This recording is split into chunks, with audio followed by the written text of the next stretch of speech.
Good morning and welcome to the Katarina car. I got my chai. What do you drink in the morning? I drink chai. Well, I start off with ginger peach tea by Stash. It's my favorite tea.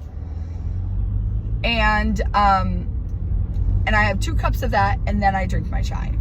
And this is my most beloved Big B cup. I think I've talked to you about my Yeti cup versus my Big B cup, and this is great. Anyway, let it go.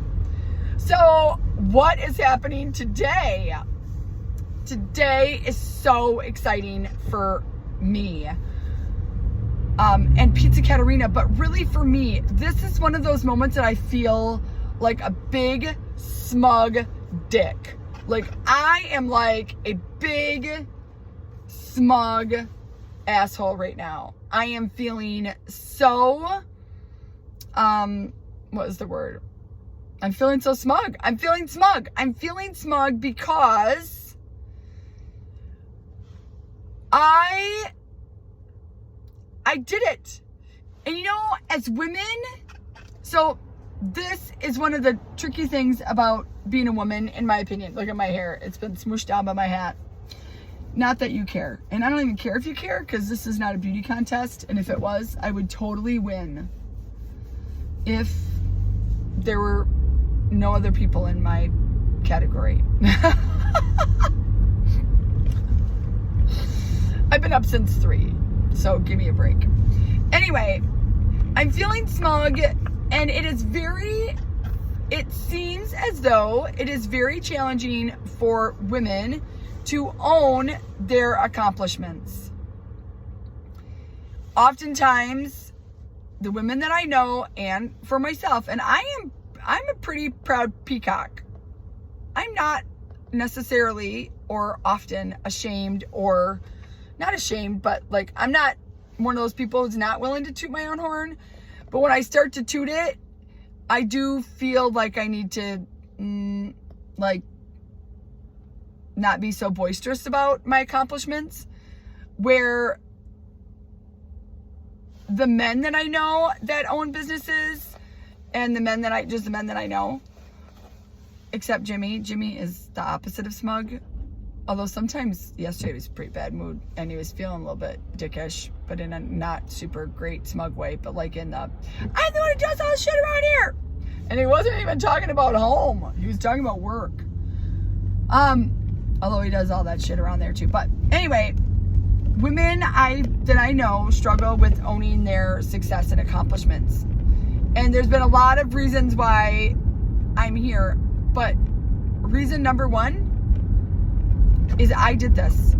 Like, I am owning this accomplishment. This was something that I have wanted for a long time. This is something that I have sort of in the back of my mind felt like was going to be the sustainability of our business, is not just to do par bakes in stores, but to do them in quality breweries that don't do food, or do food but don't do pizza, or do pizza but their pizza is not as good as mine.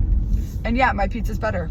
Like, I will be smug about that too. My shit is better. I've eaten, every time we go somewhere, we go and we eat pizza. Well, I shouldn't say that, but almost every time. And the shit isn't as good, except Lindustry in Brooklyn, their pizza is better than mine. It's better than mine.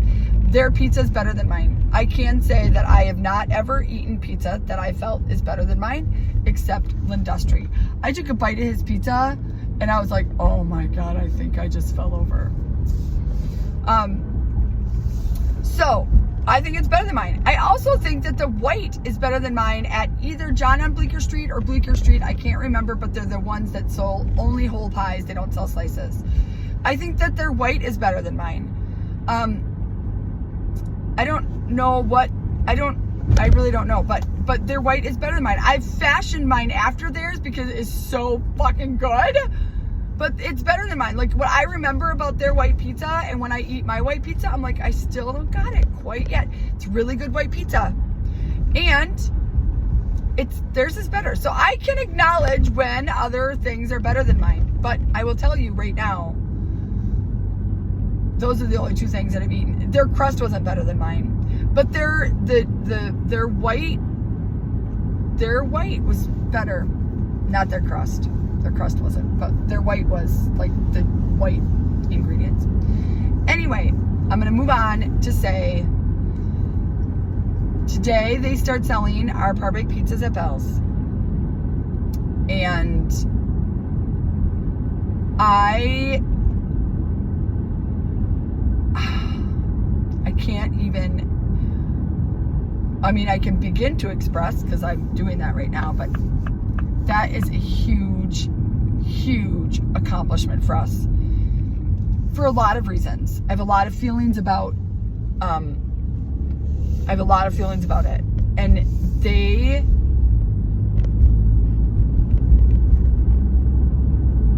have a quality beer. Like, their beer is, I mean, we don't drink, right? I've never shared this. Well, it's like my 4th video for the YouTube, for my video blog.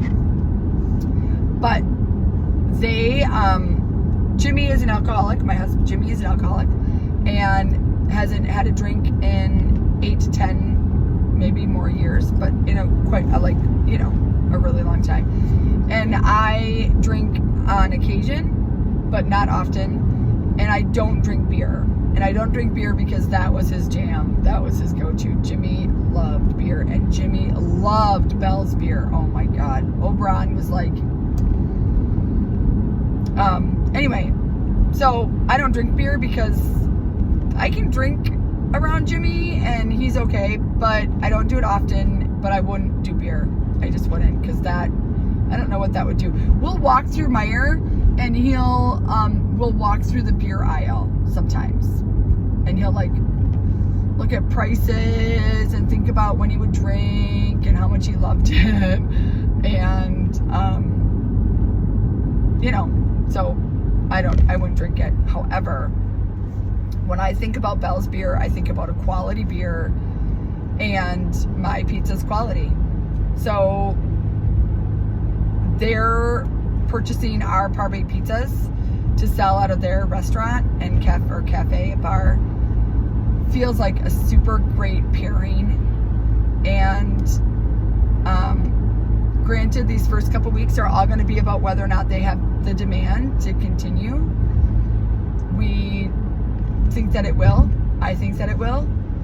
And they did say today that we're supposed to get a snowstorm today. And they're like, today might not be the best showing. And I was like thinking to myself, I am not going to send everyone I know to Bell's to buy beer and pizza, but I would like to, but I won't. But I was thinking about it. But then I'm afraid I'd lose my business at the shop. It's like this balancing act, right? So then my curiosity is, will their selling our pizzas boost us at the shop or diminish our sales at the shop? And I don't know that. I just don't know. So we'll find out. Will this give us a boost because they're putting their sort of quote unquote stamp of approval on our product? And then we'll have greater sales at the shop for people that aren't going to Bell's, but now they know that Bell's carries our pizza. And so those are things that I'm sort of curious about. I am also curious about the volume that they're going to go through. Molly and I'm posting a video next. Well, it's already done because it's going to be 4 years. I videotaped Molly and I making all of the par-baked pizzas for Bell's yesterday. We were singing and making pizza, and it's dumb, but sort of fun. I don't know. That might be your jam. Maybe not. Anyway, but it took us like 34 minutes to make those pizzas for Bell's yesterday. And, when we talk about volume, when they asked about volume, could you manage it? Could you do it? People promise that they can, but they can't. And yes, I can. And yesterday, Molly and I proved it. If we can get those amount of pizzas done in that amount of time, then we could definitely do the volume that they have. And I was thinking that we couldn't also be open at the shop at night, but we can, because we figured that out too. But today I'm feeling super smug, and I'm feeling like a real big fucking asshole about it. Like, I want to shout it from the rooftops. I've put posts up everywhere. I've texted friends to ask if they'd be willing to share this bit of news. And I did this. Like, I did this. My hard work doesn't always have to be hard. I know that. It doesn't have to be hard. But my work, my desire, my drive, my continual focus on big picture, next steps, big picture, next steps. Don't get bogged down by the minutia. Big picture, next steps, big picture, next steps. Like, I did this. So, yep, it feels pretty amazing. Anyway, so that was my yesterday. It didn't really sink in, I don't think, until today, when I know they're going to be on their board to sell. They're not changing their menu yet. Again, they want to see if we're going to have, if they're going to have the desire out of their place. So, I hope so. So, that's my day. And then today, it's Friday. I'm going into pot bread, baked bread, and pan focaccia. And then I'm not working tonight. I love working the line on Friday night. I'm going to do a video of working the line on Friday night because it's so fun. But I'm not working the line tonight because tonight Walter has a soccer tournament up in Grand Rapids at Grand Valley. So we're going to be there. So I am only working this morning and then I'm out of town. But I'm going to be feeling smug the whole fucking day. The whole day is going to be, Mel is feeling so smug. Anyway, all right. So that's my jam. I hope you have a great day. And I'll talk to you later. See you.